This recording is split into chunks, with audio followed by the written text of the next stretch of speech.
Bismillahirrahmanirrahim. Assalamualaikum warahmatullahi wabarakatuh. Bertemu lagi dengan Ibu di pelajaran Bahasa Indonesia, dan materi kita hari ini adalah menyajikan tanggapan terhadap buku fiksi. Memberikan tanggapan terhadap sebuah buku termasuk salah satu cara menghargai karya orang lain. Nah, dengan memberikan tanggapan berarti kalian sudah memberikan sumbangsi yang sangat berharga kepada pengarang. Sekarang, coba kalian perhatikan ada dua contoh tanggapan terhadap buku fiksi berikut ini. Contoh tanggapan terhadap buku fiksi yang ke-1. Sungguh menarik membaca buku cerita rakyat berjudul Ayam Jantan dari Timur karya Dad Murnia. Kisah dalam buku ini tidak hanya menyuguhkan cerita rakyat dari Sulawesi Selatan yang syarat dengan pesan-pesan moral, tetapi juga penggunaan bahasa dalam cerita yang mengalir dan mudah dipahami. Buku ini tidak hanya layak dibaca oleh kalangan anak-anak dan remaja, tetapi juga orang tua. Contoh tanggapan terhadap buku fiksi yang kedua adalah, siapa menabur angin bakal menuai badai. Begitulah pesan moral yang bisa kita petik dari novel ini. Dengan menggunakan bahasa yang baik dan mudah dipahami, pembaca diajak untuk mengikuti konflik seru yang dialami oleh tokoh cerita. Akibat ulahnya yang suka memfitnah orang lain, sang tokoh harus mengalami nasib yang sangat menyedihkan.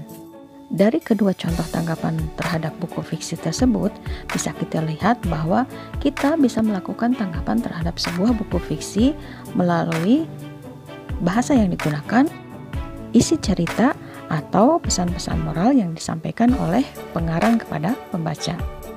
Agar dapat menyusun tanggapan terhadap buku yang dibaca dengan baik, sekarang kalian coba ikuti langkah-langkah berikut ini. 1. Bacalah buku dengan saksama sampai tuntas. Jika perlu, lakukan berulang-ulang hingga benar-benar mampu memahami isi buku dengan baik. Hal ini dimaksudkan agar kalian terhindar dari kekeliruan dalam menafsirkan isi buku. 2. Tandailah bagian-bagian buku yang dianggap menarik untuk ditanggapi. Dalam buku fiksi, kalian dapat menanggapi unsur cerita yang paling menarik, seperti konflik, latar, penokohan, sudut pandang, atau bahasa yang digunakan. 3.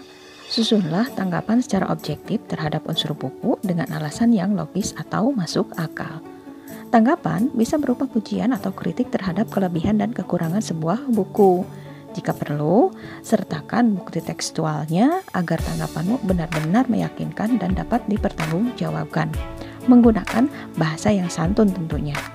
4. Bacalah berulang-ulang tanggapan yang telah kalian buat. Jika masih ada kesalahan, perbaiki segera.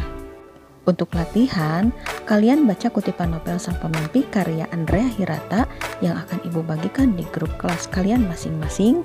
Kemudian, catatlah bagian cerita yang menurut kalian menarik.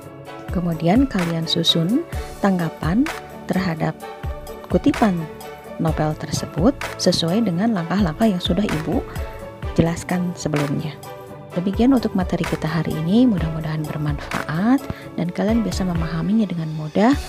Mohon maaf jika ada kesalahan atau penjelasan Ibu yang keliru. Terima kasih atas perhatian kalian, semangat selalu. Assalamualaikum warahmatullahi wabarakatuh.